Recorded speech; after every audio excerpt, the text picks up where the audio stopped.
नमस्कार दोस्तों, future flame classes में आप सभी का स्वागत है। मैं हूं संजय कुमार। दोस्तों, आज की वीडियो में हम लोग पढ़ने वाले हैं रिफ्लेक्शन ऑफ लाइट के बारे में। तो बिना देर के हुए आइए स्टार्ट करते हैं रिफ्लेक्शन ऑफ लाइट।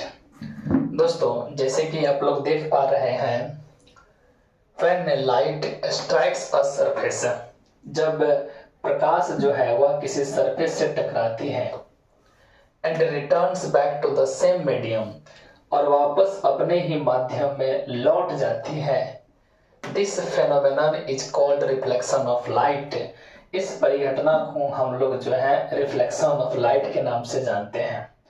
दोस्तों, जब भी प्रकाश की किरणें किसी सरफेस से टकराती हैं और टकराकर वह अपने ही माध्यम में लौट जाती है, अर्थात जिस भी मीडियम से लाइट आए वापस उसी मीडियम में लौट जाए, तो वह घटना रिफ्लेक्शन ऑफ लाइट कहलाता है।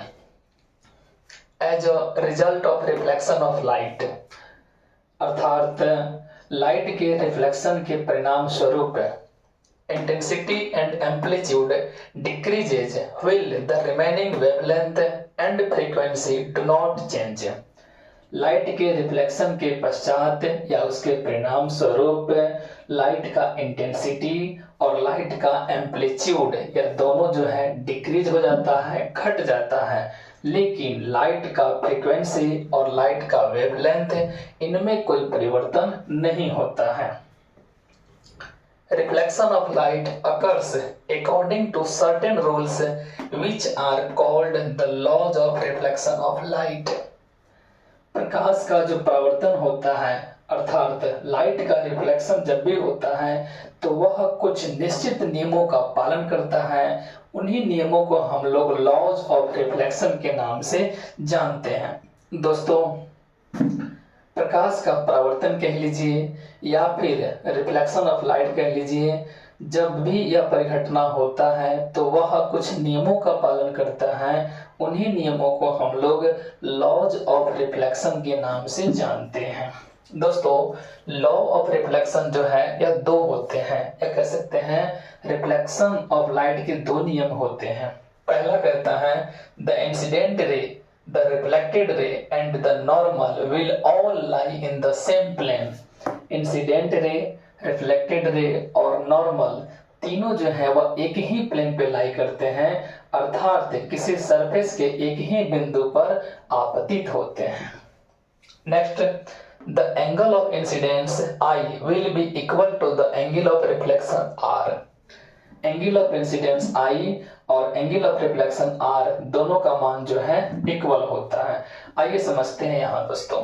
मान लीजिए आपका यह किसी ऑब्जेक्ट का सरफेस है और इस सरफेस पे लाइट रे जो है आपतित होती है। आपतित होने का मतलब है स्ट्राइक करती है।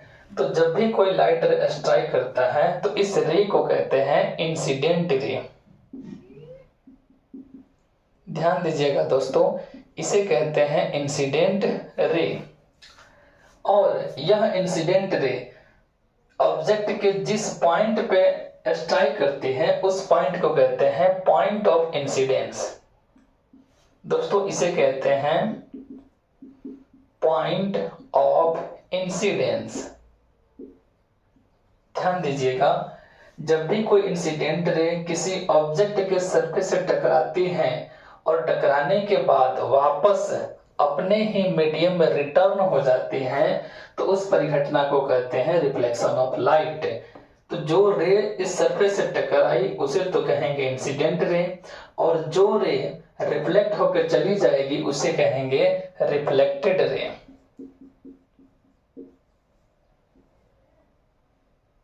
ध्यान दीजिएगा दोस्तों, ऑब्जेक्ट के जिस भी पॉइंट से रिफ्लेक्टेड रे गुजर जाती है या रिफ्लेक्टेड वापस चली जाती है उस पॉइंट को कहते हैं पॉइंट ऑफ इंसिडेंस।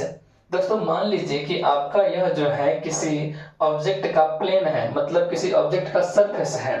अगर इस सरफेस पर हम परपेंडिकुलर कोई लाइन ड्रॉ करते हैं तो इस लाइन को हम ले कहेंगे नॉर्मल। क्या कहेंगे दोस्तों? नॉर्मल।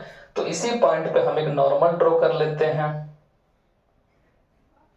अब ध्यान दीजिए दोस्तों, यह जो लाइन है यह नॉर्मल कहलाएगा, क्योंकि यह पॉइंट ऑफ इंसिडेंस पे जो है 90 डिग्री का एंगल का निर्माण कर रहा है। नॉर्मल, ध्यान दीजिएगा दोस्तों, इंसिडेंट रे नॉर्मल के साथ जो एंगल बनाता है इसी एंगल को कहते हैं एंगल ऑफ इंसिडेंस आई। और ध्यान दीजिएगा, रिफ्लेक्टेड रे नॉर्मल के साथ जो एंगल बनाता है इसी को कहते हैं एंगल ऑफ रिफ्लेक्शन आर। और रिफ्लेक्शन के नियम के अनुसार एंगल आई जो है एंगल आर के इक्वल होता है। एंगल आई एंगल आर के क्या होता है? इक्वल होता है। एक बार पुनः समझ लेते हैं दोस्तों, जब भी प्रकाश की कोई किरणें किसी सतह से टकराती हैं तो टकराने के बाद वह अपने ही माध्यम में लौट जाती हैं, तो यह घटना प्रकाश का प्रवर्तन अर्थात रिफ्लेक्शन ऑफ लाइट कहलाता है। प्रकाश के परावर्तन के पश्चात अर्थात रिफ्लेक्शन ऑफ लाइट के पश्चात लाइट का इंटेंसिटी, लाइट का एम्पलीट्यूड डिक्रीज हो जाता है, घट जाता है, जबकि लाइट का फ्रीक्वेंसी और लाइट का वेवलेंथ जो है अनचेंज रहता है, उसमें कोई परिवर्तन नहीं होता है।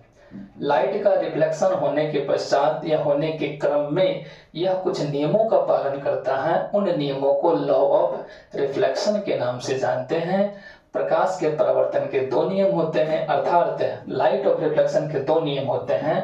पहला नियम यह कहता है कि इंसिडेंट रे, रिफ्लेक्टेड रे और नॉर्मल तीनों जो है वह एक ही प्लेन पर लाई करते हैं, एक ही तल पर लाई करते हैं। दूसरा नियम यह कहता है कि इंसिडेंट यानी कि द एंगल ऑफ इंसिडेंस या बराबर होता है एंगल ऑफ रिफ्लेक्शन के, अर्थात एंगल आई एंगल आर के क्या होता है? बराबर होता है। इंसिडेंट रे नॉर्मल के साथ जो एंगल बनाता है इसी को हम कहते हैं एंगल ऑफ इंसिडेंस, और रिफ्लेक्टेड रे नॉर्मल के साथ जो एंगल बनाता है इसी को हम लोग कहते हैं एंगल ऑफ रिफ्लेक्शन। इन दोनों का वैल्यू जो है इक्वल होता है। मिलते हैं दोस्तों नेक्स्ट वीडियो में, तब तक के लिए धन्यवाद।